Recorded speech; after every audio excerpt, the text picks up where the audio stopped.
So as a professional carpenter, every time we do a kitchen remodel and all the clients want to do recessed lights, and so we got this template and light for LED recessed lights, because the old-fashioned way we used to do it, it has a big box that we can't put on the ceiling because the attic is too small, and this is for tight spaces.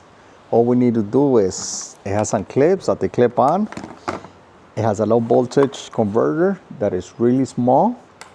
And we also get a template with it, the instructions, and we get the adapters to do the cables to connect the electricity. But what I like is that this is really small on really tight spaces in the attic. Another option is that for the lighting, it has from 5K all the way to 27K, and you can just move it to adjust it on your aluminum for the lights.